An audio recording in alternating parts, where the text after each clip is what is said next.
สองคนเอาเก้าเข้ามาเป็นคู่ใจอยากให้วางแผนซ้ำแค่เพื่อหลอกใจเจ้าอย่ามองว่าเพื่อเป็นดอกไม้เล่นทางเฮ้ยเฮ้ยเฮ้ยเฮ้ยโอ้ข้ามาลาแลคิดว่าแท้ใจตาม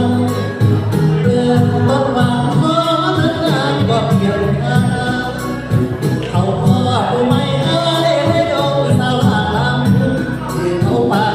ขตาเทียบรอจริงจังบอกเสมอเฮ้ยเฮ้ยเฮ้ยอย่าเราหลอกใครอย่าเราหลอกใครให้ได้เจอรักมา